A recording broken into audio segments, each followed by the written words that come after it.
How's everybody doing? Doing okay, thanks. Good.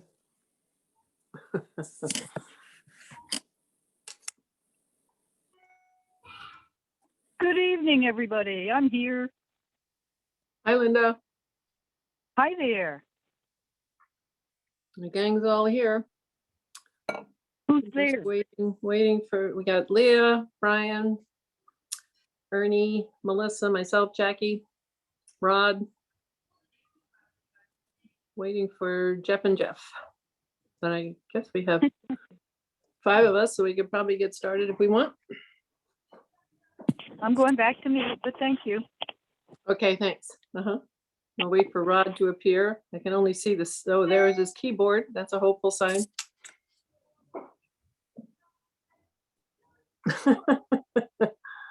Here comes Claudette. We got Jeff LaBelle. That's good. All right. I think we have a quorum. Oh, we just lost Ernie's picture, but I think he's still with us. You can see his name. Okay. Welcome, everyone. Happy February. And glad we're all here. Got a big agenda tonight, so we'll try to be our usual effective selves and plow through it all, okay? How are you, Ron? Thanks. Good, excellent. Do we have a motion to approve the agenda? So moved, Leah. Thank you very much. Do we have a second? Thank you, Brian. Any discussion? All in favor, raise your hand. And Ernie, I can't see you, so if you could speak and tell us. If not, we have 5 of us and 1 abstaining. Okay. Oh, there he is. He's back. Yeah, what was that? What was the vote on? I had to leave my. We were just voting on the agenda, Ernie. Yep. Oh, okay. I approve. Thank you. Okay, good. We got 6-0. That's great. Next step is public comment. We have 2 members of the public with us, Claudette and Linda Cook. Do either of you like to make a comment? And I'll assume your red mute buttons mean no. I don't see any yellow hands. Okay.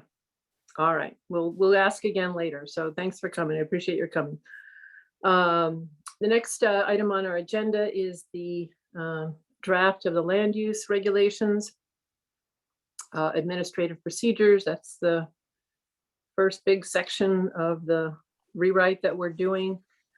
We've had a couple of passes at this now since October. Really appreciate all the feedback. Ernie, thanks for sending more feedback. Much appreciated. And Rod has also had a chance to meet with the DRB. They had I guess at least a month or more to review it. And why don't we start by Rod? You want to characterize the feedback from the DRB? I know it's in the minutes from their meeting, but might be helpful for people to hear you talk about it, and we can ask questions. In addition, maybe characterize what you've heard from Ernie so far, and then we want to hear from Ernie too, of course. Okay, so just to be clear, the version that's in your packets is the one that Ernie provided. So, and that's great. And then when he's ready to talk about it, there'll be plenty for him to discuss. So the gist of it with the Development Review Board was that they were positive. They felt like there were a number of things that they wanted to see changed in this section that have been changed. So that was good for them. They had some questions about the numbering hierarchy, which I think is a bit problematic. I think there's something funky in there that I've got to figure out, but I don't think it doesn't change the substance of the language in any meaningful way. It's just an organizational question. And then there were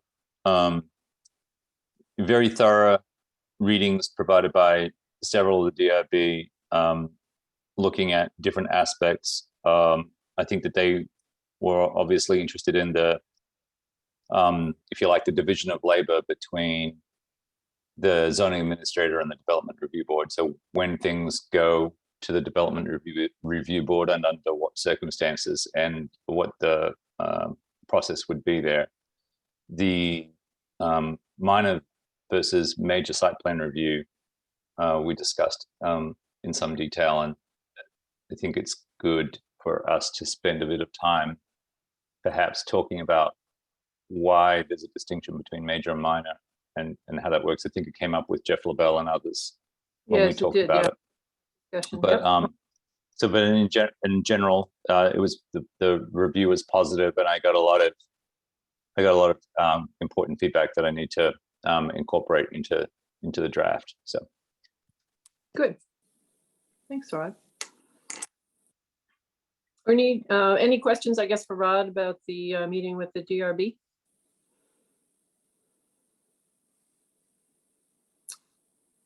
Not right now. I mean, I wasn't at the meeting. I mean, I don't know really what they've said. So, I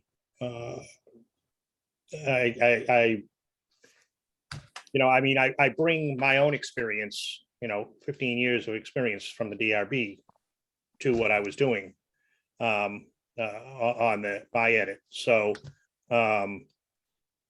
Sure. I remember clearly the problems we had under the regulations that we've got right now.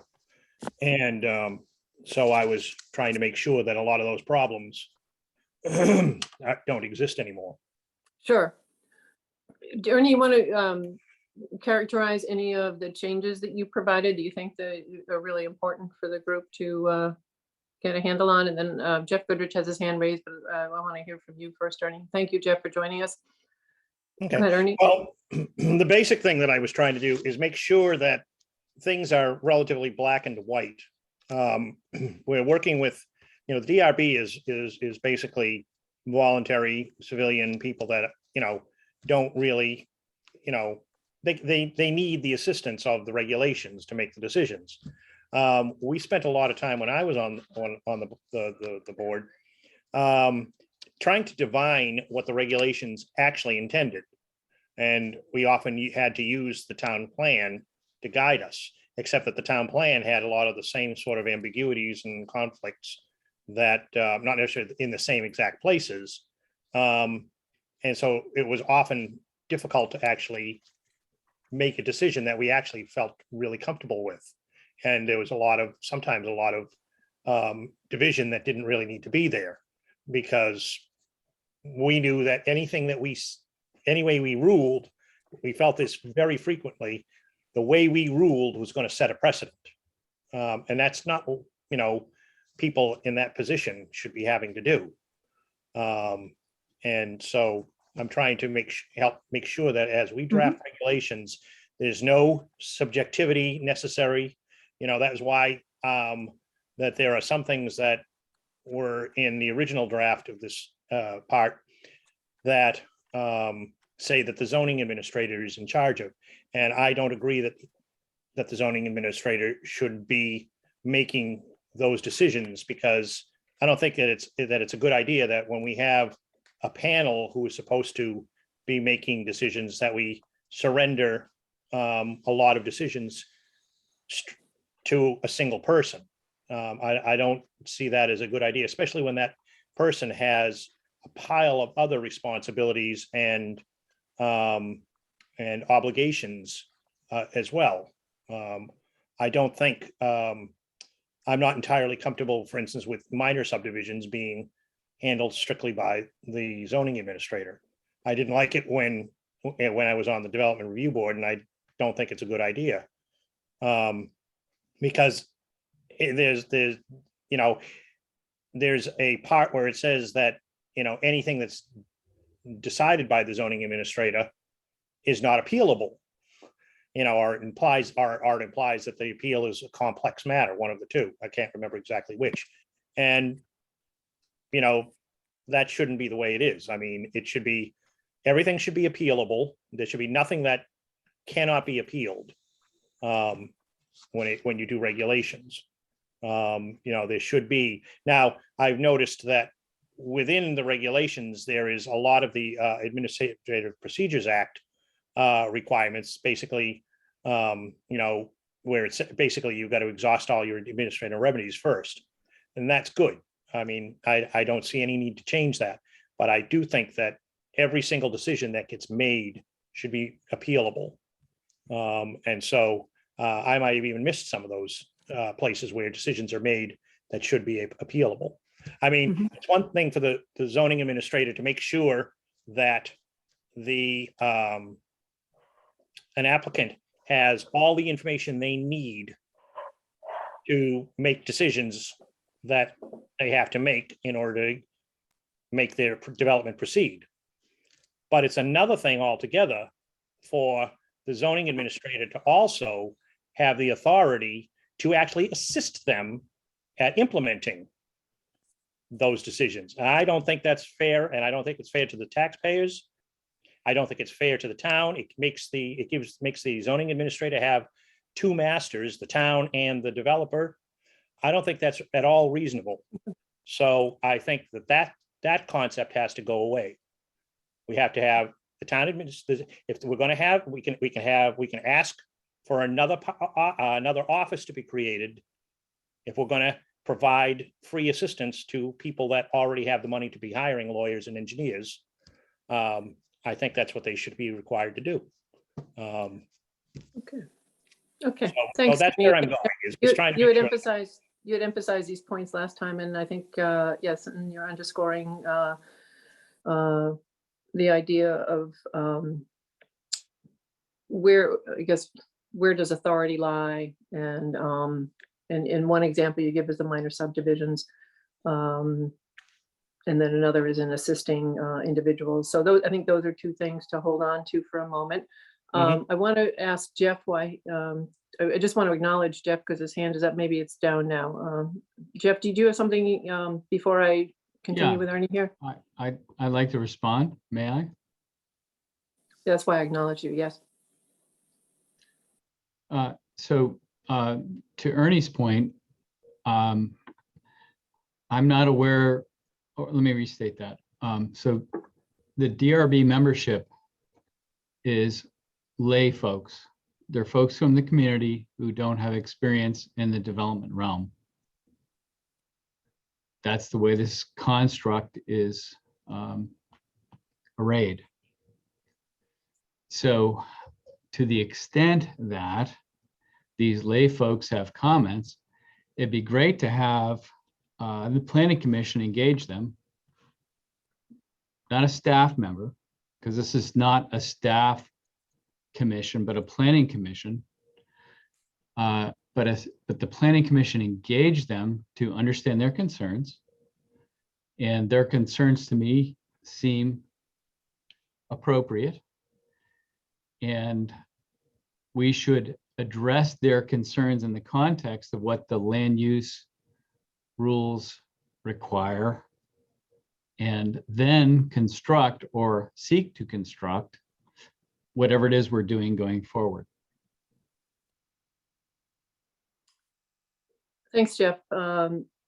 Yeah, just to be, so everybody remembers, we invited the DRB to our meeting. We did engage with them. We're very interested in what they have to say.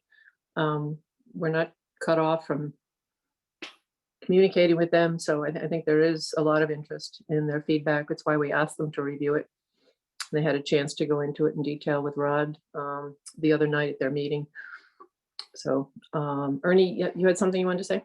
Well, I think sort of following up with what Jeff was saying, because I agree with him that we should actually have, a lot of feedback. And I think that that single meeting with the DRB, good as it was, they should always be able to be part of this dialogue, not just, there should be a representative from the DRB attending our meetings at the very least. So that they can, and maybe one of us attending their meetings. Although, see, since they're not the ones drafting the rules, it's they enforce the rules or they use the rules. I think in terms of lay people not having planning, that's why I think it is so important that the rules be clear and regularized, so that lay people can understand what they're doing with the rules. And that's really another way of saying I'm trying to accomplish with these regulations. With the Yeah. edits that you've done, that's what you're trying to accomplish, right, Right. Ernie? Yeah, that's Right. my understanding as well. Yep, yep. Just one thing, I mean, there is some division between the DRB and Planning Commission by design, as I think you just Yeah. pointed out. Yeah, I So- understand that. You know, and we're careful about, you know, making sure we operate in, so. We're the legislators and they're the judiciary. Right. And right, but the thing is that even in the case of, you know, the state legislature and the Congress, you know, they look at what the judiciary has come up with and what the judiciary does, and the judiciary does have something to say to the legislature. I think we're open to that. Let me just stop for a minute and go around the table. Brian, given what you've heard, what you've read in the package, where we've been in the last few meetings, are there any comments you want to make? You know, I really, for the life of me, and I appreciate your dedication to this issue, Ernie and Jeff. For the life of me, I can't figure out what you want us to do as a group. And I would like to have a discussion about that. And I'm just feeling lost, honestly, other than Ernie incorporating the suggestions you made into Rod's draft. Is there any action you'd like of us? And Jeff, you won. Yeah, I would love to be able to act on something in order to support the concerns you both have, and I just don't know what that looks like. I'd love it if you could just help guide us. Okay. Leah, any comment that you'd like to make based on what you've heard, what you've read, where we've been? Yeah, based on what I've read, I do appreciate the edits for points of clarification throughout the document. I agree with the statement that Brian made, that if there's further work or discussions to be made regarding an understanding of next steps, the relationship, how that's envisioned, and then, I mean, and add on top of that, you know, steps regarding training, for lack of a better word. I'd be curious to have discussions about that, not necessarily today, but continue that conversation of how we can grow and work together. Leah, you thinking about training for the DRB? Is that what you mean on the regs? Is Well, that it's what you're- been, yeah, been in general, I think there's been conversations in the town for many years about how to encourage lay people to join that don't have either a professional background or background in general, but also just, you know, I work in HR, just general understanding of what's your mandate, who you're working with, how do you work together? So if there are any updates that need to be made, either in policy form or in practice, we can continue those conversations. That's what I mean. Whether it's DRB, any committee, et cetera. Okay. Melissa, any comment on where we've been, where we're going? Yeah, I mean, I agree with much of what's been said. I do feel like recently we've kind of lost our way and stopped making progress. But I mean, I agree that we need to check in with the DRB and make sure we're doing what we need to do and helping them. But I don't think it's realistic for one of them to attend every single one of our meetings, or one of us to attend every single one of their meetings. You know, these are all volunteer committees. You know, most of us have other full-time things that we're doing on top of this. So I think checking in was great. I think having them come to a meeting was great, but I think we need to keep moving forward with this drafting. And I thought we were doing a great job with that, but I feel like we've been slowed down, and I'd like to see us move forward again. Okay. Jeff LaBelle, your comments? Yeah, I don't really have a lot to add. So I assume that we'll go, through each of the comments and hear areas where Rod has concerns, and Mhm. if there are differences of opinion, we can work on them. But it sounds like we've been doing a good job to get the input from the DRB, and I think that's helpful. Okay. So we've got about 10 more minutes, excuse me, 10 more minutes on our agenda for this item. And what I'd like to suggest, Rod, if we start with what we've heard, what Ernie sent back, which, and this is, much of this was already, Ernie, hang on just a sec,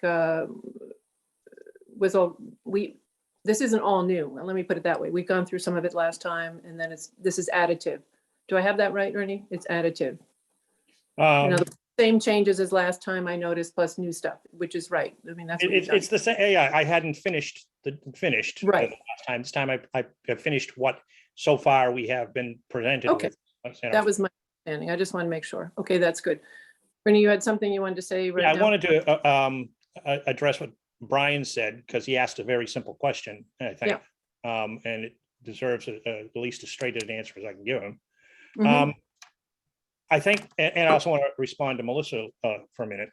I think that in terms of losing our way, what I've tried to do is provide suggested changes to the regulations as I see as appropriate. Mhm. I expect that there'll be discussion about the changes. If Mhm. there isn't, and people may be able to understand what I'm aiming at well enough, and they may agree so they can approve, or they don't approve and they have to, there should be, some discussion about what they disapprove. I mean, I have my opinion about every single thing that I've changed. I mean, not counting the changes, saying must instead of will, or, and those other kinds of changes, which are just sort of using an updated mandatory language that Rod introduced, and also just avoiding, like I said, making it more streamlined. That there's a black and a white, and we try to eliminate gray. So Okay. it's just simple. It's just simple debate that every legislature goes through. In the case of what I wanted to talk about with related to what Melissa was saying is, I'm not sure I understand, because I've been questioning this, and then I've just sort of focused on what I wanted to get done, what I wanted to contribute. And now the question comes back. I don't understand the rush for getting these, done. I mean, to me, this is a deliberative process. We should be talking about everything that bothers us with these regulations, and regardless of who that is, regardless of who it is that they bother and what it is that they are bothered about. Mhm. There should be a robust discussion here. We're not supposed to just proceed through this and rubber stamp everything. I don't understand the rush at all. Okay, thanks, Ernie. Jeff, did you have something? Jeff Goodrich? I do. So I'm still not able to identify where the Planning Commission has provided direction regarding what we're doing now. So to the extent we care about the Vermont statutes annotated, I would like to encourage the Planning Commission to engage in a process to address what it is we're trying to do. And to the extent Rod has a role, then we can ask him to help us. We can ask the DRB to help us. I think I am deeply concerned about process, since we have not voted or declared a direction that we determine where we're going to go, and then engage folks like the Conservation Commission, the DRB, and then proceed. I believe it was either the last meeting or the meeting before, and Jeff, I know you weren't here last time, but we did have a motion to that effect to make it all clear for everyone. So I think we were all good with the process. We did that. We had a motion to that effect, and we Jackie, if addressed that. that's the case, it's not in the minutes. And to the extent that all of this stuff has occurred Mhm. over previous months, that's not in the minutes. I'm just saying. Do I stand corrected, or does anyone else remember this? Did I make that up? Brian, I thought you made the motion and somebody else seconded it, and I do remember working on this. It looks like Rod's trying to speak. Yeah, go ahead, Brian. There was not a formal motion. There was consensus amongst the group as to how to proceed. You polled each member of the planning commission that was present. Thank you. Okay. Okay. Jeff, is this about the process, or do you have something new to add? It's process. What you're doing is after the fact. Okay. Okay. All right. So what I was hoping to do was to run through Ernie's changes. We talked about the must, and let's just spend some time on this, please, so we can get some closure. We talked about the must and the shall and the will, and I know, Rod, you did some work with the dictionary after our meeting, and I think, is there any more discussion about that? Are we okay with these types of changes? You were going to include definitions at the end. You told us at the Yes. last. So at the last meeting, we discussed how these basic, you feel like these sort of basic building block words like must and will be understood and used in the document. And I provided text, but that will go at the beginning of the definition section so that the reader of the document will understand that basically must equals shall. So following on from federal plain language guidelines, must is now the preferred form rather than shall. Yeah, so we did that. Yep, so right? that's done. Yep. Okay, thank you. And then this question of whether our planning director should act as an assistant to people who come and see him in his office. I guess I personally struggle with, not having an attitude of I want to help versus, how can I not help you when someone shows up at the town office, or any office for that matter. So anyway, I don't know where we want to go with that. Do we feel we need any other discussion there? Ernie has suggested we delete the part on, we're on page.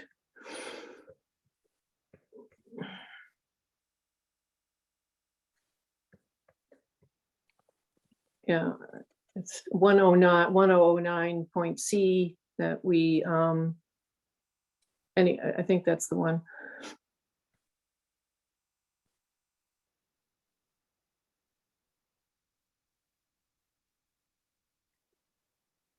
Jack, you've got a Yes. number. You've got a number Go of ahead. hands. Brian, thanks. Go ahead. Sure. I have two things. One is I want to get Jeff's participation in this dialogue, and I want to ask if he would like to make a motion now or suggest another process by which we could resolve his concerns now so that we can get his active participation and collaboration in this process. Secondly, I too have concerns with the suggestions, Ernie, you've made in this area. In particular, the insertion you've made in 1018A, the pre-application conference, where you seek to impose really truly unenforceable and punitive restrictions on what the zoning administrator may communicate to the applicant. And I can't see that. I can't comprehend how that would align with your insistence on clarity and predictability. So I'm sympathetic to you not like wanting the town employee to be an advocate in what's like a quasi judicial proceeding, But that's very different than what you've put here, and the language you have is so broad and so restrictive that it really muzzles a town employee from providing a service to the residents. And so I hope that we can take Jeff's concern first so we can engage him going forward. And then I'd love to address this issue more, Jackie, which is one you raised as well. Okay. Jeff, did you want to make a motion on the process that we should follow? I'm not going to make a motion, and I'm glad to defer to Ernie, but I would like to speak to what Brian just said. So I'll defer to you as chair, Jackie. Mhm. Should I speak or should I defer to Ernie? Is this speaking on the process, or what are you speaking on? What did you want to speak on? So the topic at hand, as I understand it, relates to the role of the zoning administrator. May I comment on that? Sure, this is the second topic. Yes, Brian's second topic. Yes, why don't you comment on that?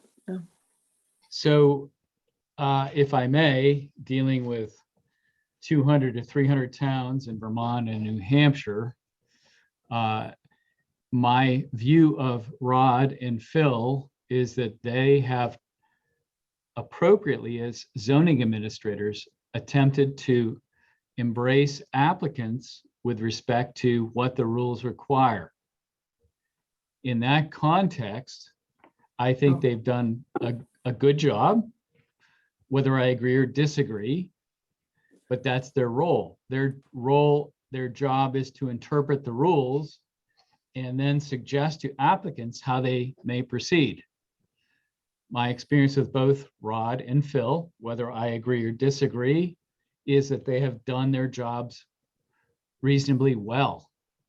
So in the context of what their roles are, I think it's appropriate that our zoning administrator should be given freedom to direct applicants, to embrace applicants, to suggest to applicants what the rules say, so that they may appropriately apply for whatever permits they may be seeking.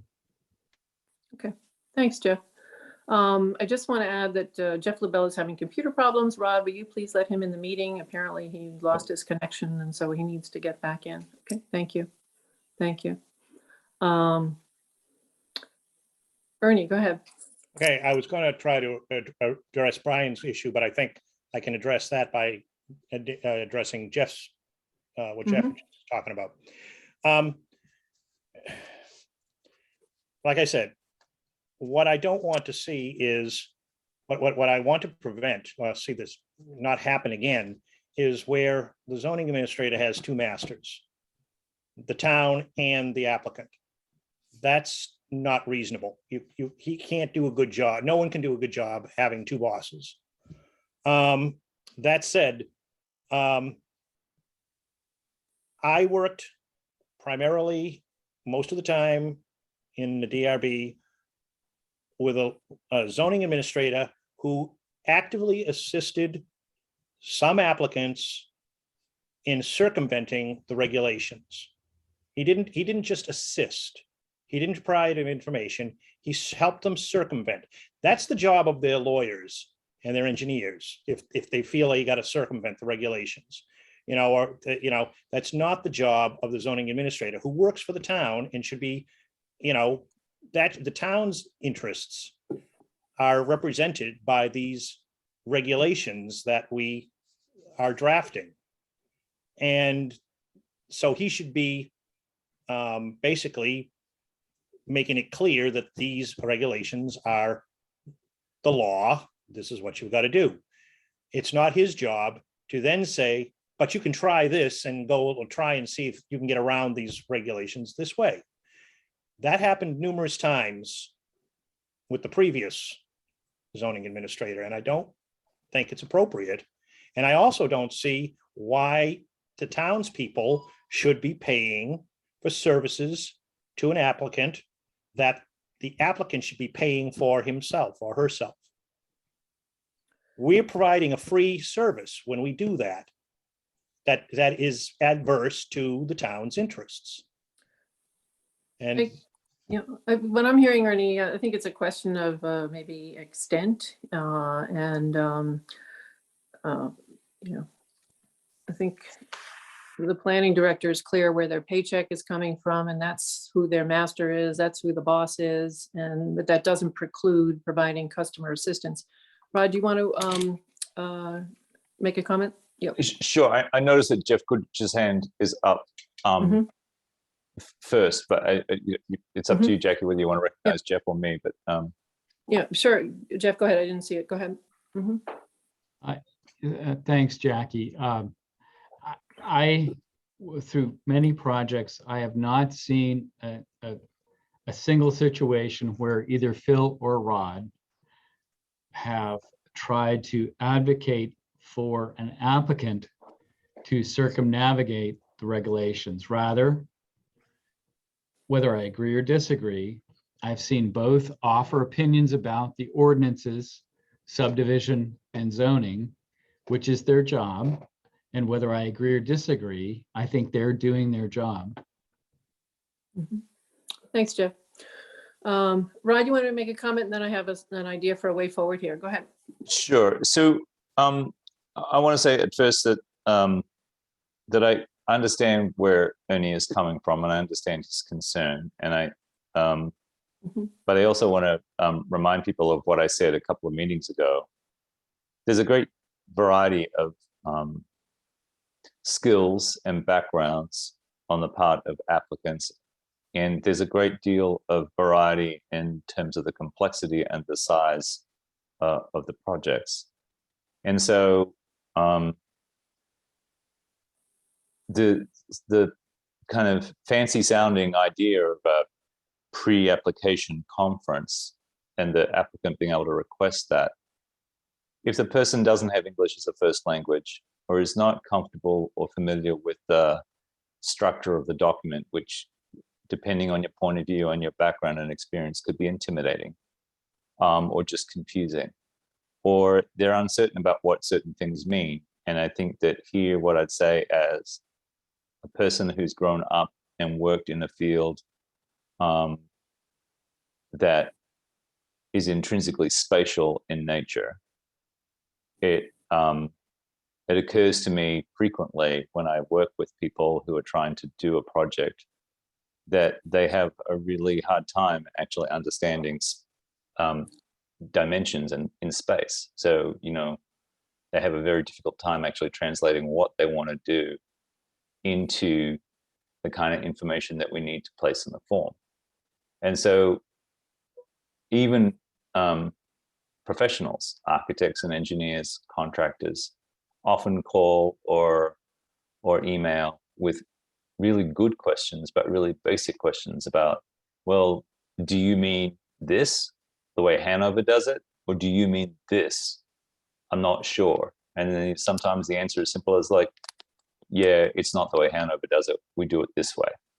Or just, and they're obviously more comfortable and familiar with spatial relationships, but they still might have some questions of clarification with the way the regulations work.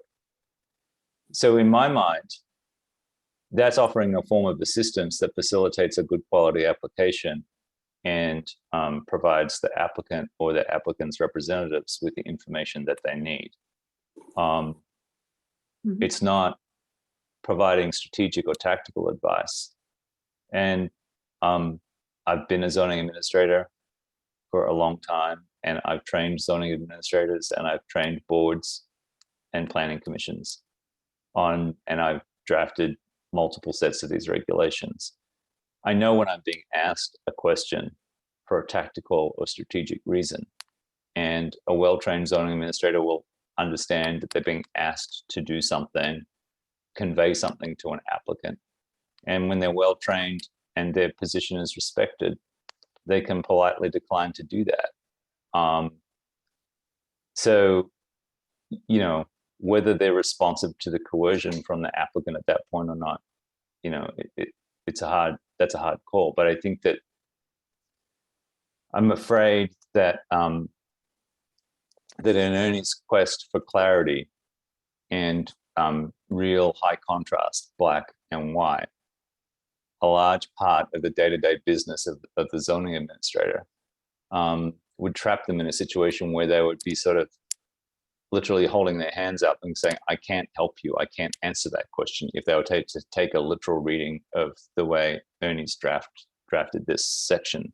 And ultimately, that is unhelpful. And it's not just unhelpful to the applicant, it's unhelpful to the process, and it's unhelpful to the community if the person that works in the field day to day is not able to provide basic assistance in completing the process for the person who's seeking to do it. It would be like going to the town clerk's office and the town clerk refusing to show you how to look up, you know, a vital record, right? It would be like, no, I can't help you do that. You have to figure it out yourself. I mean, it's sort of many times it's a very basic set of things that we're assisting the applicant with. And I think that the last part here is, I've worked in other communities where the development community is much more obvious and apparent than it is in Norwich. I've dealt with plenty of highly qualified and skilled design professionals, but have not actually encountered a bona fide developer the whole time I've been here. There was an amateur, and I think he's still suffering the consequences financially and emotionally. But you know, that it's not. I don't recognize. I guess what I'm trying to say here is I actually don't recognize the office setting that Ernie's describing, and I don't want to speak on behalf of Phil or characterize what happened there before, and I don't want to diminish the significance of what Ernie is saying, but I'm just speaking about my experience. And then later on, I actually have a question for Ernie about something much more basic, but that's okay. Okay. Ernie, is something new you want to add? Because we. Well, I want to address what Rod was just discussing. Sure. Go ahead.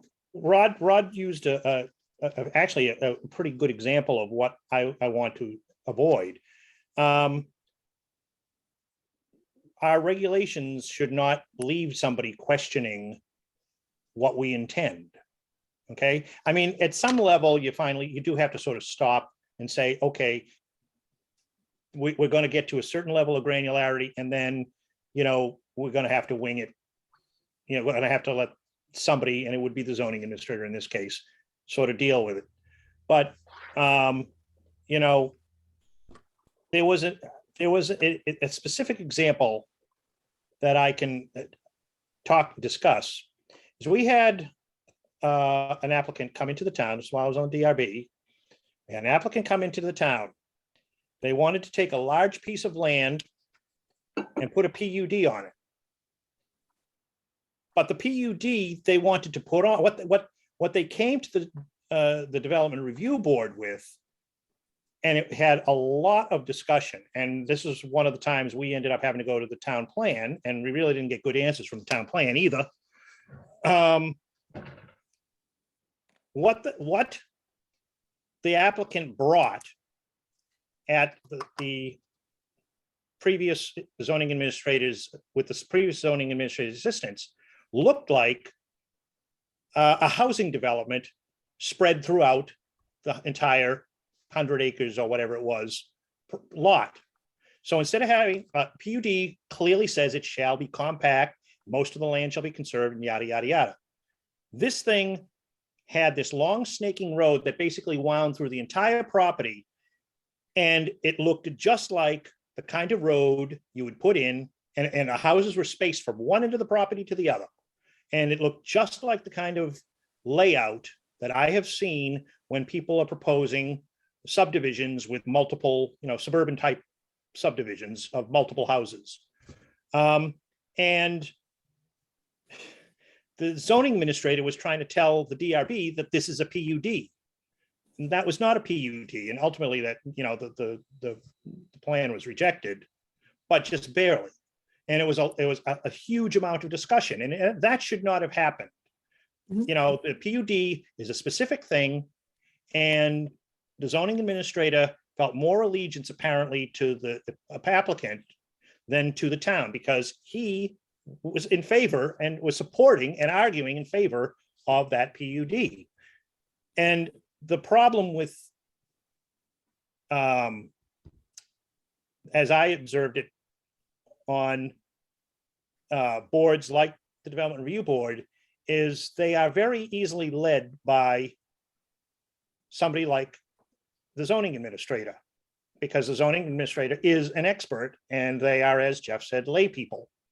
And so it's very comforting to rely on the zoning administrator instead of your own judgment. You know, it'd be like people going to court and being on a jury and not being willing to actually use their own brains, you know, relying on, instead of looking at statutes and asking questions, just saying, I give up. What does the prosecutor or the defense want? And leave it at that. And Thank you, Ernie. You know, you Okay. can't do that. Okay. Jeff Goodrich, you had a comment, and then I'm going to wrap this up. Go ahead, Jeff. Yeah, I do, Jackie. So Mhm. I believe that according to the Vermont statutes annotated, Rod's role, like Phil's role, is to say to applicants and others what he believes our regulations say. And if there is disagreement with respect to Rod's role or Phil's role, then there's an appeal process. I have not seen an instance where either Rod or Phil are advocating for applicants. Rather, I have seen both say, this is how I understand the rules and the regulations, which is their job. They Right. may be out to lunch. They may not be out to lunch, but it is their job, as I understand the law, to say, this is how I see our regulations. And I want to agree with what Rod said with respect to trying to inform applicants in an increasingly complex environment, how they may apply, not only with respect to town regulations, but state regulations. And so to the extent, this is an inference on my part, but what I'm hearing from Rod is he wants to help clients, or excuse me, applicants, not clients, applicants understand the regulatory process and help them engage in that process. He's not advocating. If Rod has advocated for them, I have not seen that. Thanks, Jeff. Yeah, this is a good, I'm glad we're discussing this point, because it runs through a number of the changes, and it's something I think maybe we as a group can come to agreement on at our next meeting. Because what I'm going to suggest is, this is a complex document. We have good input now from the DRB that's getting sorted out. We have the hard work that Ernie has done with his experience on the DRB and now on the Planning Commission. I would like to work with someone in this group who isn't as close to it and summarize the changes. All right. And then that is what we'll work from at the next meeting. Maybe we can start to get agreement on some of these changes or not. Does that make sense? When I've worked on complex documents like this before, that technique has worked quite well. And if there's anyone who would like to work with me on that for the next meeting, that's what I'd like to do.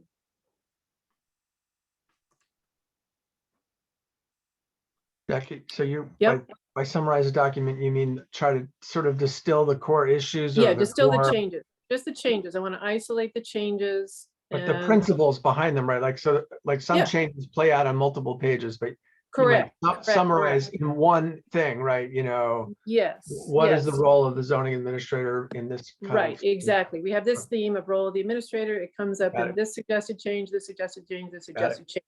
And then we can deal with that, that section, if you will.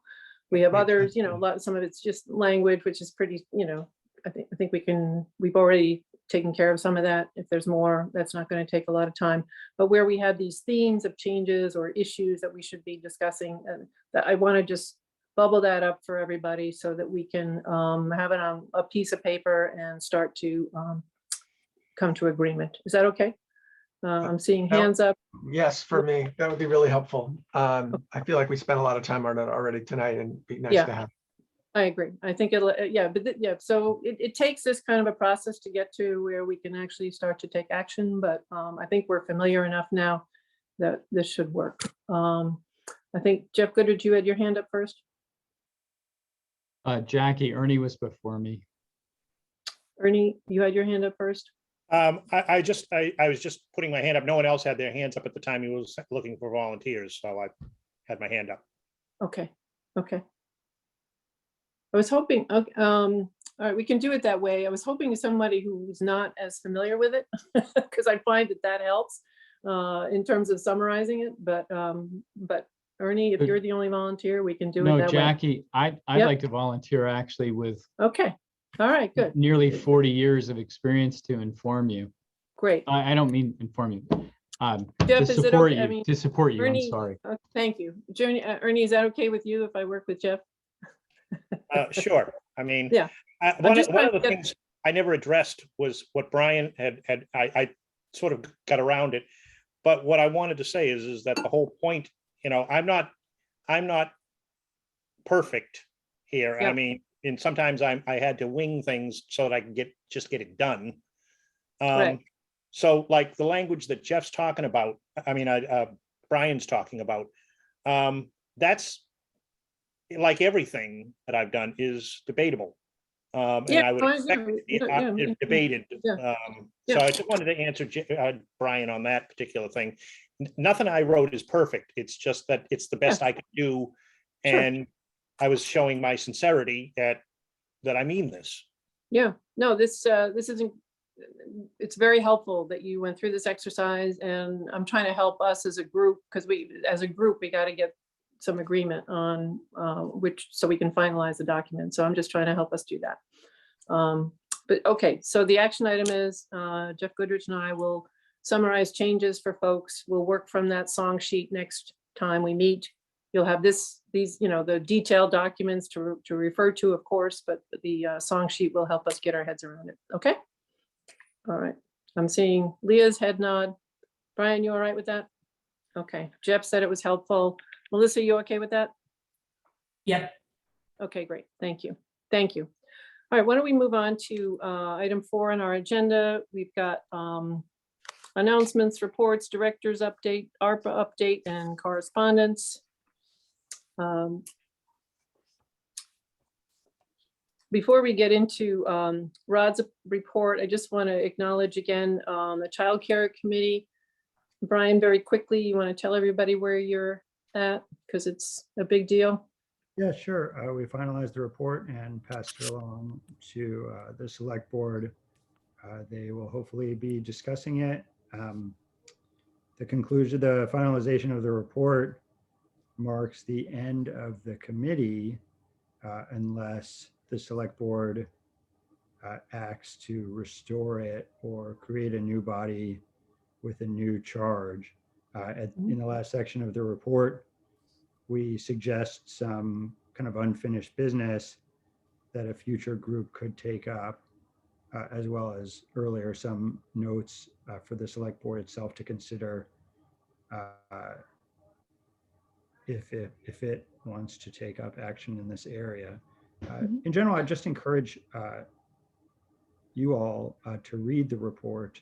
The body is not as long as the appendices make it out to be. It's really only about 20, 25 pages. And you'll understand the complexity of the issue and the challenges that the town's parents face, and the real difficulty of this municipality or any acting in a way that leads to measurable benefit that equity concerns aside, and there are certainly those as well. It was a thornier than I even recognized going into it, and I had worked quite hard in the town plan process on the issue. Yeah. And it was kind of dispiriting in a way, to be honest, the work on this committee, as good as the work is. There's no easy solution, and that's what the report makes clear.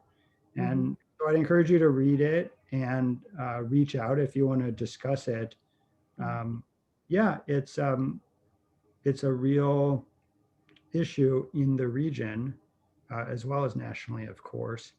And we need a lot of, not just pieces to fall into place, but we need a lot of partners to make meaningful change to better serve parents of young children. So that's all for me. I just encourage you to engage with the issue if it's of interest.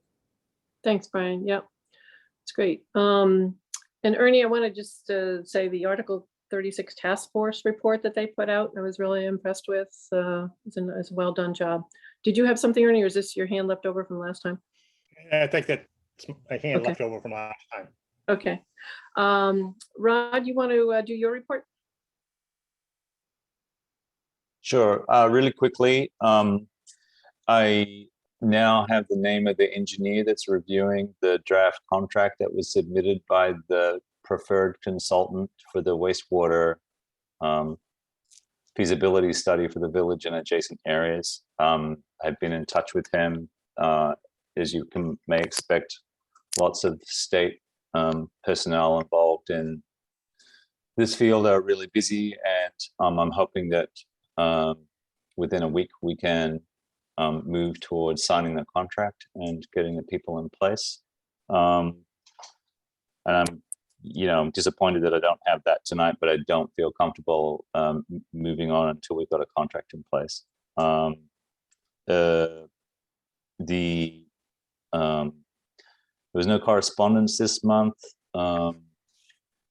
There is discussion of the solar application for Upper Loveland Road that the Planning Commission and the Select Board participated in going on in town. You'll possibly notice that there's correspondence in the Select Board packet for consideration tomorrow. I don't know whether that'll get picked up or not for additional discussion, but I wanted to let you know that I've prepared another memo this time for the purposes of the Select Board to remind them about what the process was and the steps that we went through for that process of providing a letter of support for that project. There is no meaningful ARPA update at this point to speak of. We are still working through the questions of how it's going to work and when it's going to work. The town has received some funds, as you know, and I've been working with the Select Board in my capacity as interim town manager to come up with a sort of a ranked or prioritized list that reflects issues that are already identified, including policies in the town plan that can be responded to effectively with ARPA funds. And then there's a set of processes that we hope to roll out that would engage members of the community directly for comment on those projects and possibly others that we may not have identified through that process. And then lastly, the density study guys are hard at it. They've hit some obstacles in terms of the speed with which they are working things through, but we hope to be able to have something for you for the next meeting in March. And I'll let you know when I hear more about that. But that's about all I've got for tonight. Mm-hmm. Thanks, Rod. Questions for Rod? Okay, thanks. We want to move on to next item on our agenda, the Affordable Housing Subcommittee proposal. Jeff LaBelle? Yeah, thank you. So I have prepared a memo, a draft of a memo from the Planning Commission to the Select Board that basically serves as a cover memo for the three affordable housing subcommittee working products. So one of them was a memo that talks about the 2 sites that we identified and recommend, publicly owned sites that we recommend that the town consider for affordable housing and take formal steps on. The second was a somewhat longer list of some of the more promising sites that we had identified, but including some that we didn't recommend moving forward on. And the third memo was the kind of the work plan for how we would propose to look at and investigate the fire district properties. So the cover memo, basically asks the select board to engage in a conversation with us and to have a discussion about it, so we could let them know what's going on and get their views. And then potentially a good next step might be to meet with them in the fire district to talk through kind of the intergovernmental issues involved in those two bodies. We talked last time about the project that we're proposing, but in a nutshell, we are recommending that the examination of a very large parcel owned by the fire district to find a handful of sites for scattered site, probably single family or duplex properties. We're not talking about large scale development at all. We're talking about a house here, a house there. They are not right in the middle of town. It would be ideal to have a site that was right in the middle of town where everyone could walk or bike to work. That would be ideal. But as we discussed in our memos, the sites that are really close in are being used for recreational purposes or are under conservation and are not currently available. But we think it's a fine site. We think that there are it would be a great place, someone to live in Norwich, be able to send their kids to schools here and be, 5 to 7 miles from some of the best job opportunities in the Upper Valley, and would represent a reduction in energy use relative to living in further away municipalities. A lot of people are driving, 30, 40, 50 miles away, and this would allow them to live 5 to 7 miles away. So in that respect, it's a net positive, I think, from an environmental standpoint. And we are not proposing any kind of like long meandering driveways into the middle of forest blocks or anything like that, just something very close to the road so we don't interfere with fire blocks. So that is the basic proposal, and would love to get any feedback you all have. And if people, if there is a majority sentiment for approving the memo, perhaps we can vote on a motion to do so. I'm certainly prepared to make a motion either now or later. Yeah, good. You want to make the motion, Jeff, and we can second it, and then we'll have our discussion? Sure. I move to authorize the sending of the memo that's included in the packet from the Planning Commission to the Select Board regarding the investigation of potential affordable housing sites on land owned by the Norwich Fire District. Great. Second, Jackie. Ryan, second. Thank you. Thank you. And in terms of discussion, Ernie, thanks for sending us all your thoughts. I appreciate that. That was really helpful in your memo. And are there questions for Ernie about his memo? Because I'm assuming we've all taken the time to read it. I know it's quite thorough. I see Jeff has his hand up. Thanks, Jeff. Yeah, go ahead. Yeah, so, I mean, I agree with Ernie's points about,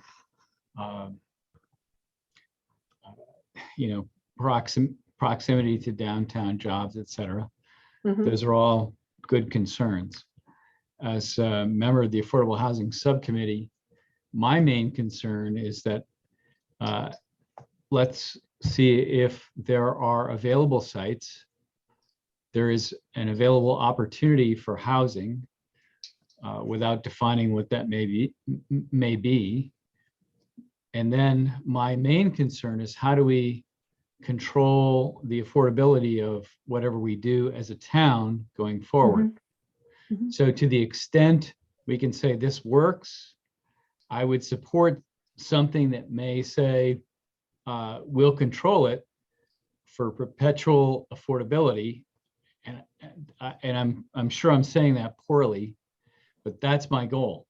So to the extent there is a way to manage a viable context, as Jeff Lubell has just described, within this region, I would like to be able to manage that and support managing that as a town project. Can I just address Jeff's question, which is that it certainly is the goal of the Affordable Housing Subcommittee that the property would be affordable for the longest possible time period. So, you know, as close to in perpetuity as legally and feasibly permissible. Thanks. Leah, any questions for Ernie or comments on Jeff's proposal?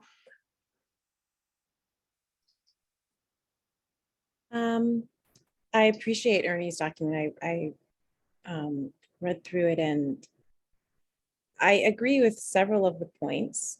One of the things I came away with, since it is a content-rich document, is one particular question for Ernie and then one follow-up, which was, were your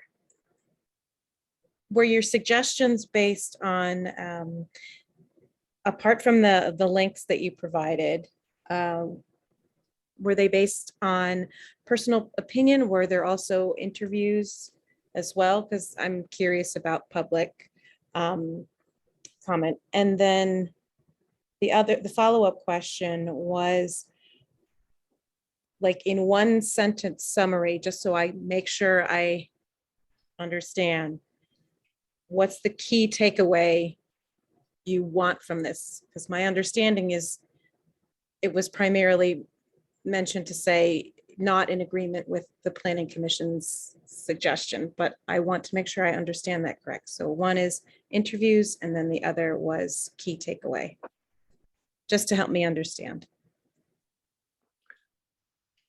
Is that for Jeff LaBelle, the question? Both for Ernie. Oh, both for Ernie. I'm sorry. Okay, go ahead. You were Okay. looking at LaBelle's on my screen, so that's why I couldn't tell. I'm looking at Ernie on my screen, sorry. Okay. Oh yeah, I have sort of a counter question for you because I'm not sure I completely understand what you're asking. Starting with the interviews question. Do you mean, have I spoken to people who are the kind of people that would live in places like this, or people that have lived in places like this? Yes. Is that what you're saying? Yeah, I got a long, not just in Norwich, in similar things, similar arrangements had to be made when I was living in Boston for lots of people. I happen to be one of the fortunate people that did not fall into, for instance, the limited equity problem that I outlined. But literally dozens of other people that I knew personally had bought into limited equity propositions. And as I stayed in touch with them over the years, that was, for instance, a problem that they all encountered as house prices rose. Again, you got to understand, I do think affordable housing is necessary, but I think the approach that we're taking is wrong about how to achieve it. First of all, and I think this addresses your second question. First of all, I think we're approaching it as if this was an urban location, because we're using the same basic tools that I have seen personally. I haven't had family members involved with as developers seen use to build affordable housing.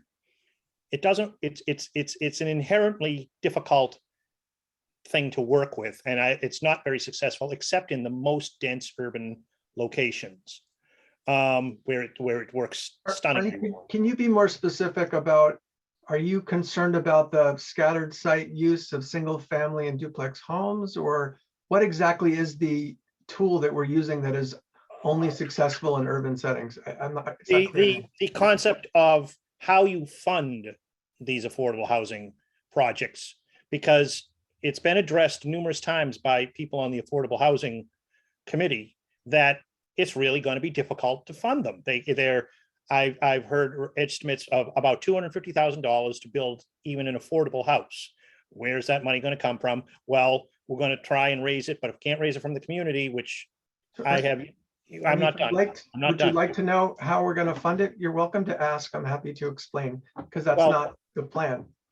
in the past, it had been that developers were going to be encouraged to come in, and a percentage of the housing they were going to develop was going to be for affordable housing purposes. That's not the plan this time, Ernie. That was a prior proposal Right. many times ago. That the plan here, just to be really clear, is for the town to make land available at little or no cost.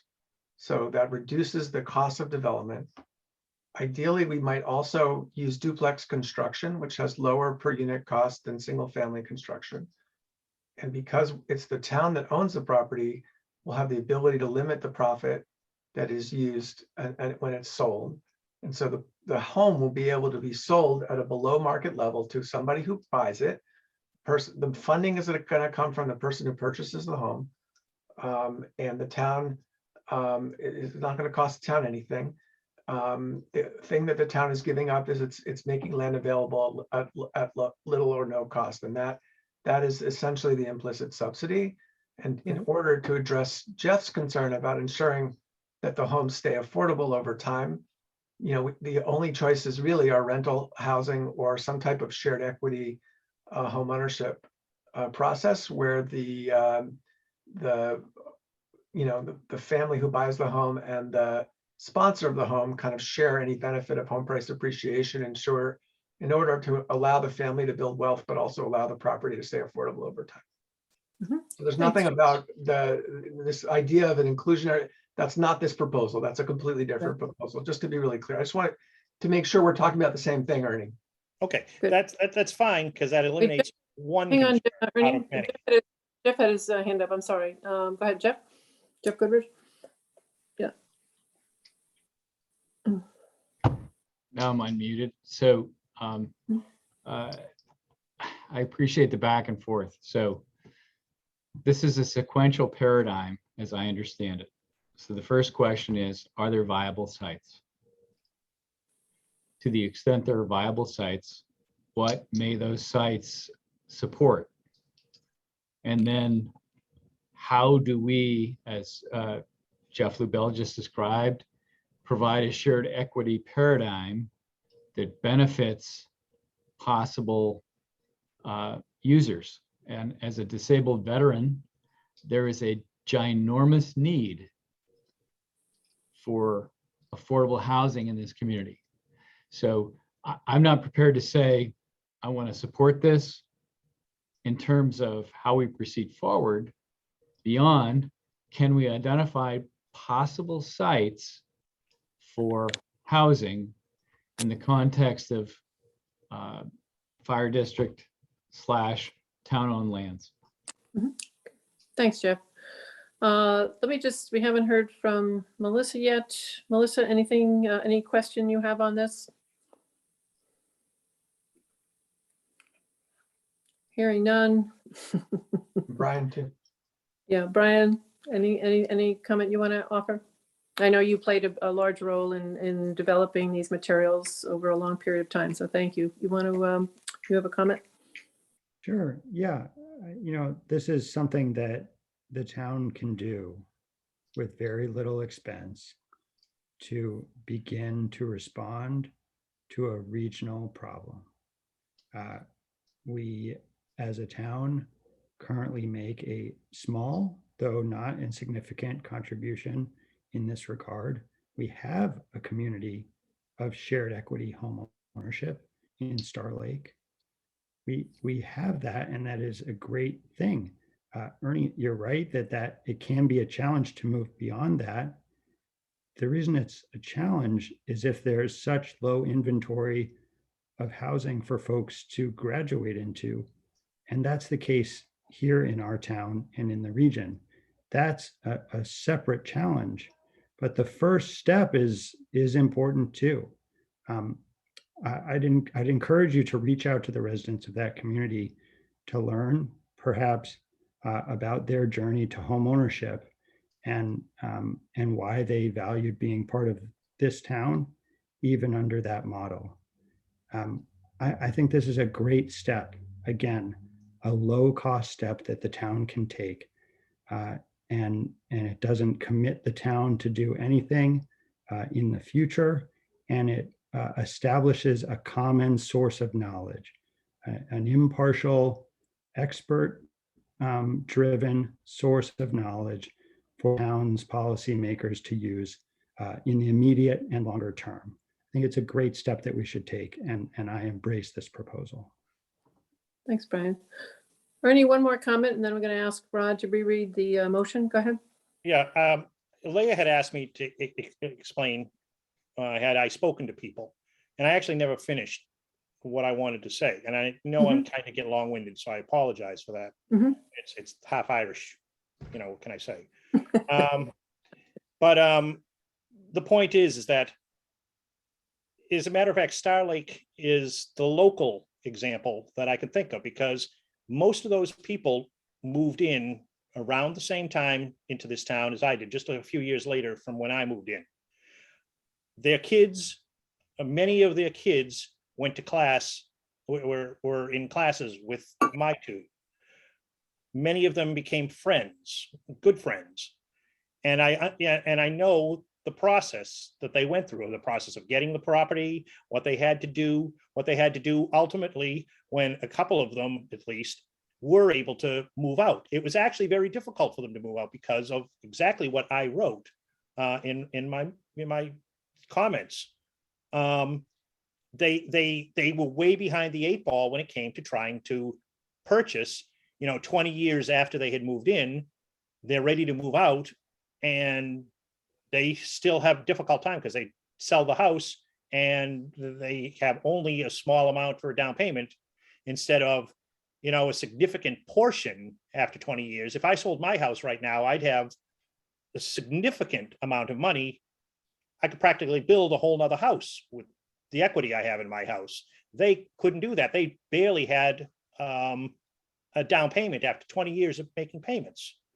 That's part of what I was talking about. Now, I have, I had 4 pages of memo that I wrote. I mean, if you printed it out, there's, just talking about one single one of these issues is not adequate. This is there's a huge systemic problem that we have, and affordable housing is not the root problem. It is a symptom of the root problem, which is inequitable wages in this region. Absolutely the most inequitable wages.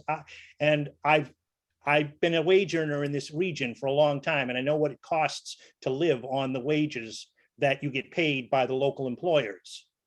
Okay. And, I don't work for the Hitchcock, who hires prestigious people from outside. I don't work for Dartmouth. I occasionally worked for, law firms that don't even pay what it costs to pay off your loans. That's the kind of wages that are throughout this region. Okay. And it's not an accident. Years ago, I spoke to the guy who was the head of HR. The name escapes me right at the moment. But I asked him, why was it so expensive around here and yet wages are so low? Because in the Boston area, I was used to how wages sort of drive prices. Around here, they don't. Prices are up. Wages are what the employers feel like paying. And Hitchcock, for instance, the head of Hitchcock's human resources said, it's because we pay less because we don't want to start a wage spiral around here for other employers. Well, that's not a good reason for paying low. Okay. There's a deep systemic bias against pay. Where does anyone come up with the idea that a person who works 40 hours that some people who work 40 hours just don't deserve to have all the necessities paid for by their wage. Where does that idea come from? That's not at all equitable in any way, shape, or form. It's an arbitrary and capricious divide. And as to use a Supreme Court word, it's invidious. Can I just So what's got to happen? And early on in my membership of this on this committee, this commission, I suggested that we bring up the issue of the economics of this region as part, as a foundation for dealing with affordable housing. And I was told, oh, no, we can't bring up economics. Well, as a matter of fact, if you look at the statute, as I mentioned it right in my memo, the statute says the Planning Commission is supposed to be dealing with economics. I don't see anyone in this town really making much noise about the inequitable wages. It's all affordable housing. And to me, Cree Moffett and Ralph Hybels could not get purchase of this on this concept until somebody saw how it would help lower property taxes. Okay. That's not a proper Bill, reason I for would like doing Rod to affordable read housing. I'm sorry, yeah, thanks, Ernie. Jeff, you had one more thing, but then I'd like Rod to read the motion that's on the table. Yeah, if I could just a sentence or two, try to just address Ernie's point. So I work on affordable housing nationally. You've probably been reading all of the op-eds about the supply issue, but basically the market's price of housing is a function of supply and demand. If I'm all for increasing wages, I think that would be great. But what would happen if you increased wages in the short term, if you don't increase supplies, you're going to drive up the price of housing. So the only way that you can actually affect the equation is to figure out how to increase the supply. And there are a lot of impediments to the development of housing in this region that are one of the reasons why we have this problem that we have, right? So increase wages, that would be great. If you don't increase supply, you're just going to make housing less affordable. Rod, you want to read the motion? Thanks, Jeff. I disagree. Yep. Yep, you're on mute. Sorry, you're on mute.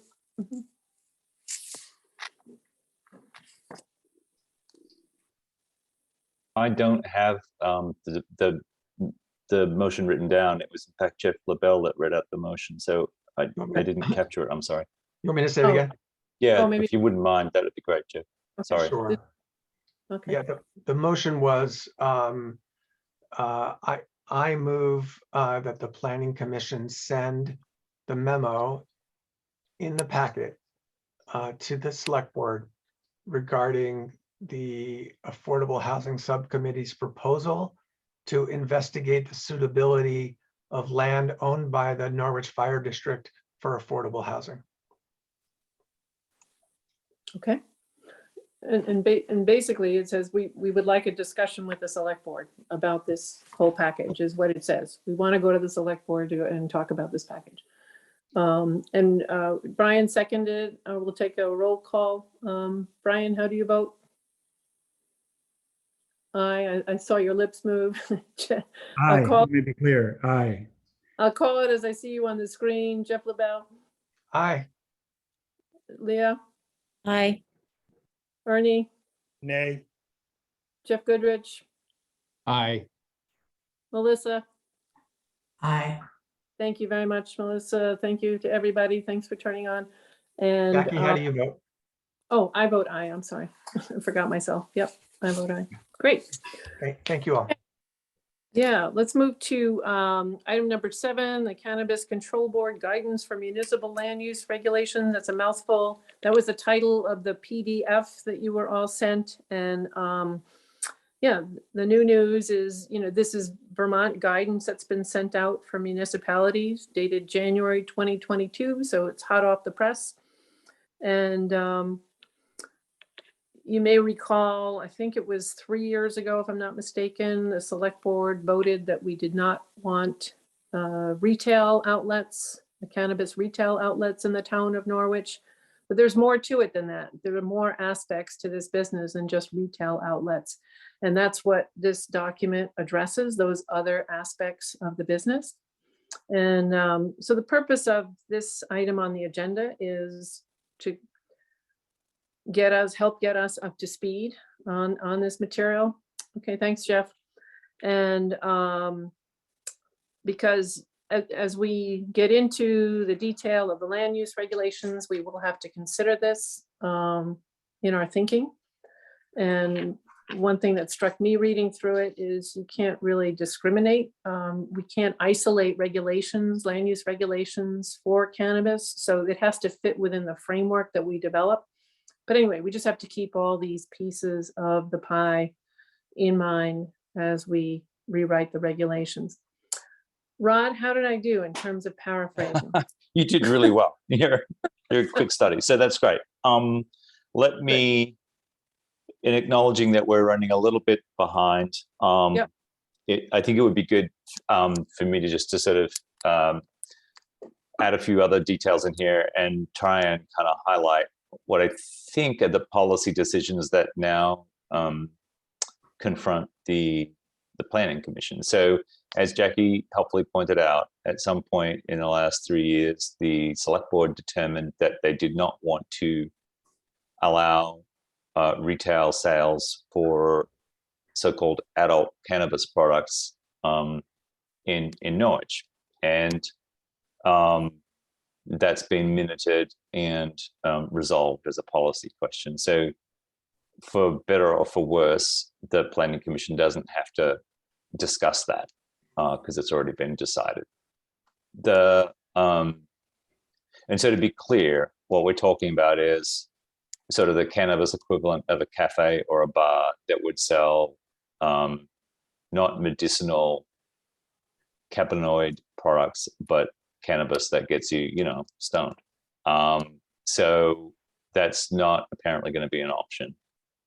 The Cannabis Control Board, which has a very catchy acronym of CCB, not to be confused with CBD, which is what you get at Dan and Witt's, is the regulatory body that the state has created to oversee the rollout, if you like, of the commercial sector involved in the cannabis industry over and above the dispensaries. So if you remember or were paying attention a long time ago, I want to say in kind of the 2014, 2015 time period,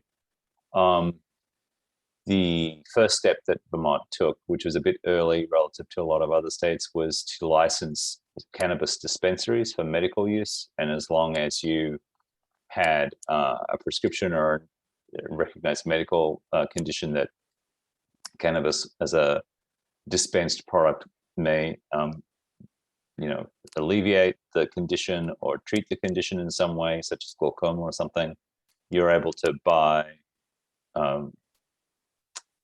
dispensary quality marijuana from a handful of dispensaries across the state. And so we've taken a long time to get from that point to the point that now many other states are already at, which is relatively open sale of cannabis products for the adult market. By that, I mean old enough to drink and drive. And that's what this regulatory framework is setting up to do. From a zoning standpoint, if we've resolved the retail sale question, the remaining parts of the puzzle are that, as Jackie helpfully pointed out, you cannot effectively discriminate against cannabis, other kinds of cannabis use. So if you look in the document at page 4, they begin to break down the different kinds of so-called cannabis establishments. And the licensing structure that they've got for that. So the first one obviously is the retail establishment that we've already talked about. And there was debate for some years about whether municipalities would have to opt out of allowing for retail sales or effectively opt in. And they settled on opting in, and Norwich has opted not to opt in. if that all that negative stuff makes sense, right?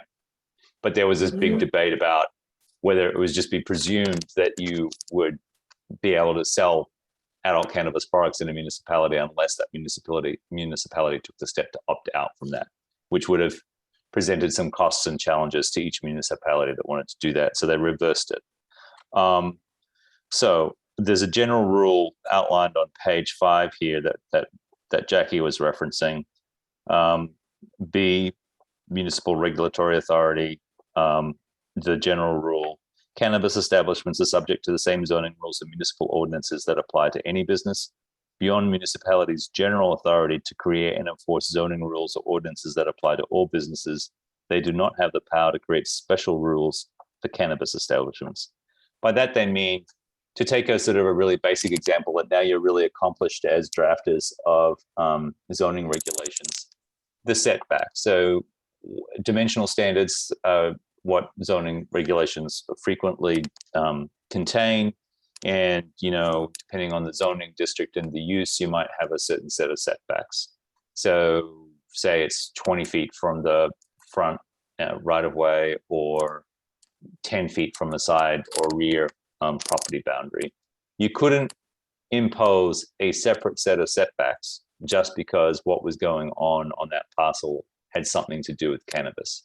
You couldn't impose a restriction saying that cannabis establishments are not allowed within 250 feet or 500 feet or whatever it is of a particular location, like a school or a childcare or something such as that, once you've dealt with the retail question, right? So in other words, you have to have the same standards and rules apply to a cannabis establishment as you do any other establishment. And this would, just the examples to make it real, Rod, this would be a wholesaler or a manufacturer or a lab. These are the examples. Right. Let me get onto that, because that's the next important conceptual problem that we're going to encounter. So overturning over 40,000 years of written history, the state of Vermont has decided that growing pot is not agriculture, which is going to come as a bit of a surprise to many people, who've been growing pot and think that they're, farming. So it's not farming. The reason they did that is that the Agency of Agriculture and Markets decided that they didn't want to be involved in the regulatory chain. And so the easiest way to do that was to redefine cannabis production as a non-agricultural activity. This presents us with some interesting conceptual problems, because if you're going to permit, and you must permit, cannabis production as one of the kinds of cannabis establishment that you can have, so raising cannabis, then it's not going to be treated the same as all other agriculture. So we'll grapple with this a bit more as we move further into the zoning regulations. But agriculture in Vermont is granted wide dispensation from a range of zoning requirements. So if you're engaging what they call recognized agricultural practices, RAPs, and you meet the definition of therefore you meet the definition of agriculture, you are found to be exempt from local zoning regulations. So if you're going to say, for instance, that you raise cut flowers and you want to build a barn, then as long as you can demonstrate to the zoning administrator that you do actually produce cut flowers, you don't need a zoning permit for the barn because you're engaging in agriculture. That's the way agriculture works in Vermont in terms of a land use control and permitting process. The reason why I'm going through this so slowly is if you come to the zoning administrator and say, I want to grow pot, the zoning administrator cannot grant you an exemption from the zoning regulations, because in fact, growing pot under these rules does not mean that you're engaging in agriculture. So then you can have the zoning regulations enforced, with that application. With setbacks and building sizes and all that stuff. All that stuff. All right. And so you might encounter a situation where so you're not granted the sort of broad permissiveness that those that are defined as actually engaging in agriculture enjoy. It's much more restrictive. So whatever the prevailing standards are in that zoning district will apply to the cultivation of marijuana.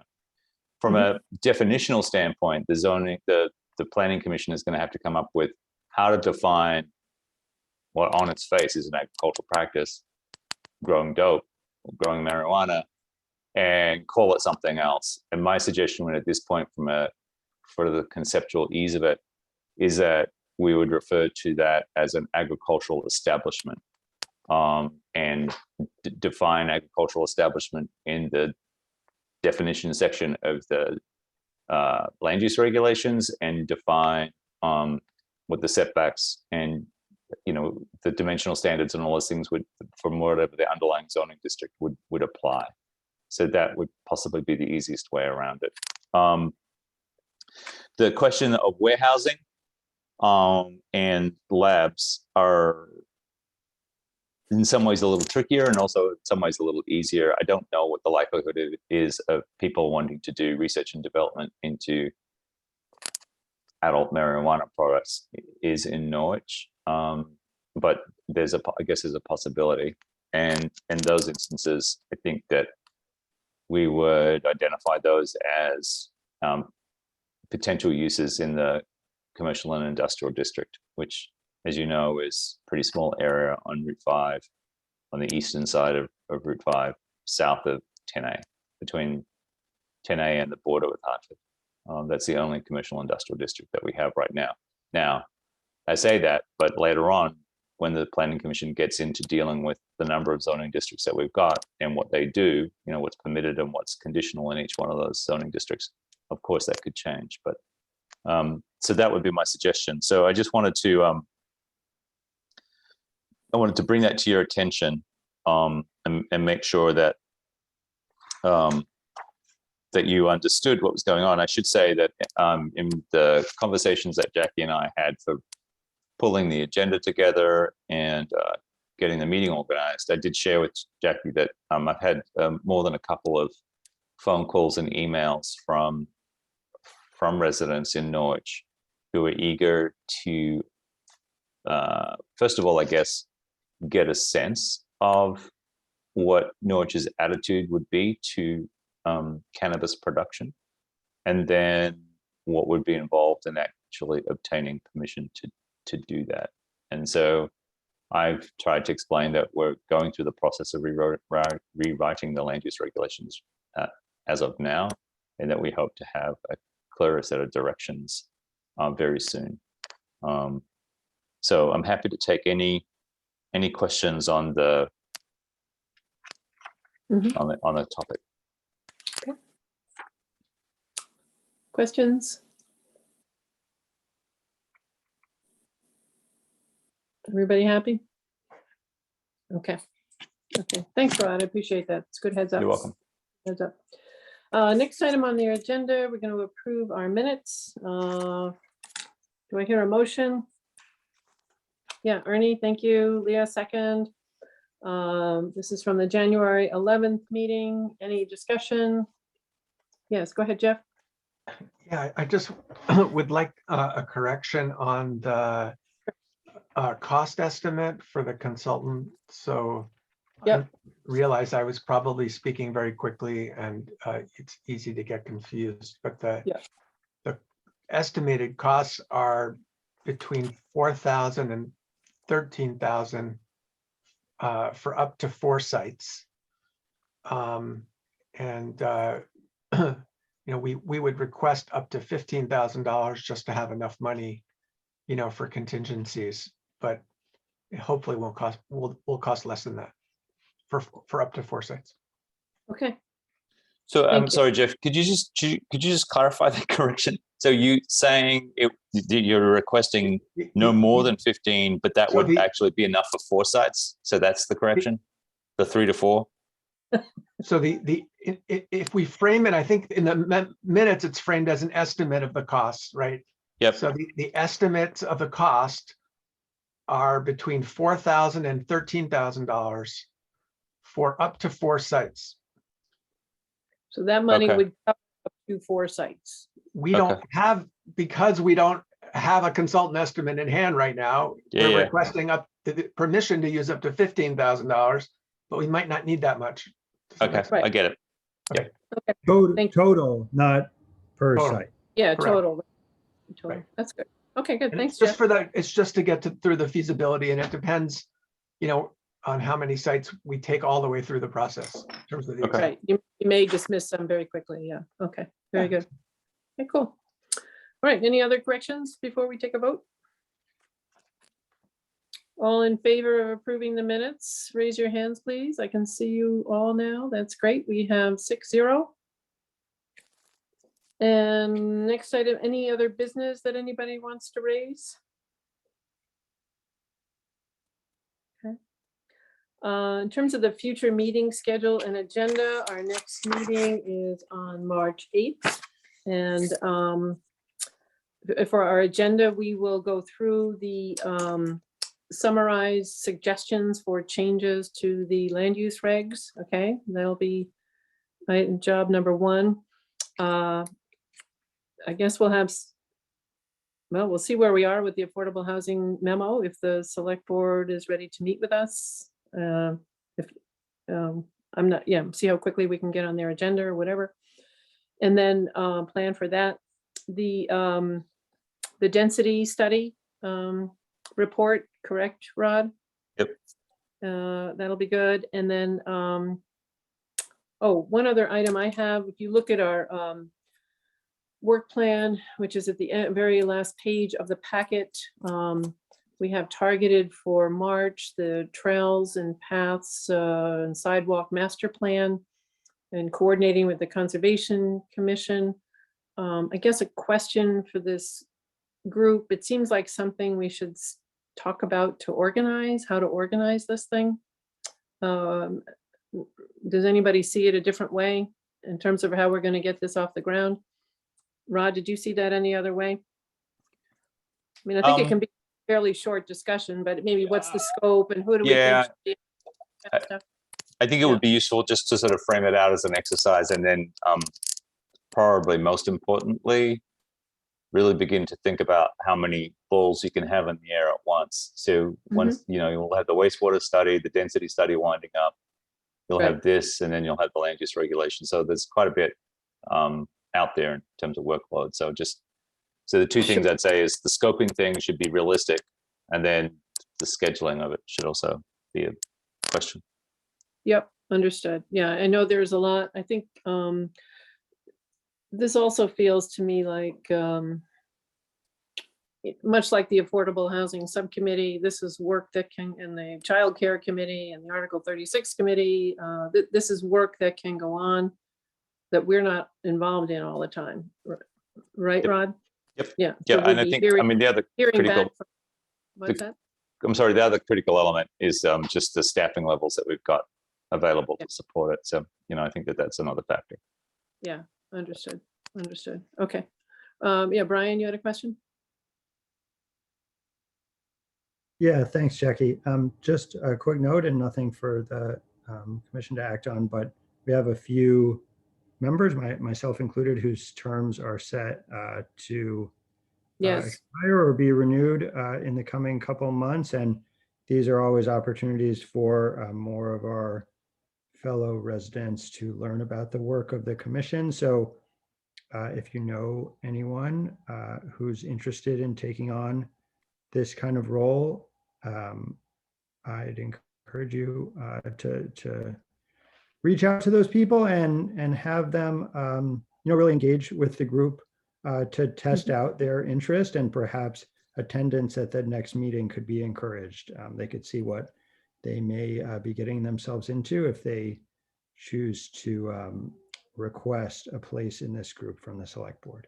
So just wanted to encourage everyone to encourage your networks to be interested in this group, because we do important work. yeah, thanks, Brian. That's good, good catch. Leah? Just want to second what Brian said, but also on the topic of flow chart and future meeting schedules. The flow chart ends in March. So if we want to talk about other work, we can do that too at an Mhm. appropriate time. Mhm. Yeah, I'll update that really funky thing so that it goes beyond March. Otherwise, it'll just feel like the end of the world has arrived. Yeah, well, it all ends in March, right? Exactly. Yeah, right. Yeah. Well, it's unclear really at this point, I have to say. Yeah, and just to Brian's point, Brian's, Ernie's and Jeff Bluebell's terms all come up in April. And so, and usually the procedure is, I think people request anyone else who might be interested, and if you are still interested, applications, I think it's usually the end of March, it gets advertised. Does that sound right to you, Rod? Yeah.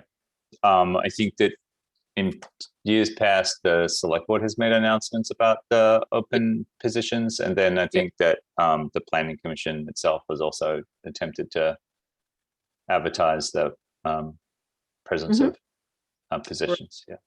It's probably, yeah, I imagine out right after the select board election or something like that, then they start asking. Yeah, there's for- some organizational meetings and then that comes up. And then the interview is the last select board meeting in April. Correct. Okay. Great. Okay.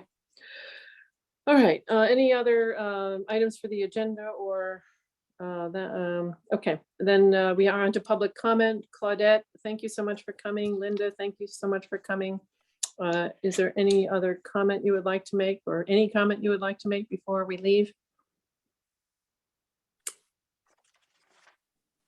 Going once, going twice.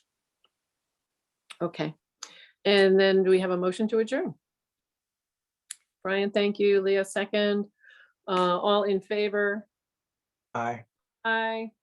Looks like unanimous. Thank you all. I really appreciate your time tonight. Thank you. We'll see you soon. Thank you, everyone. Yeah, Bye. bye-bye.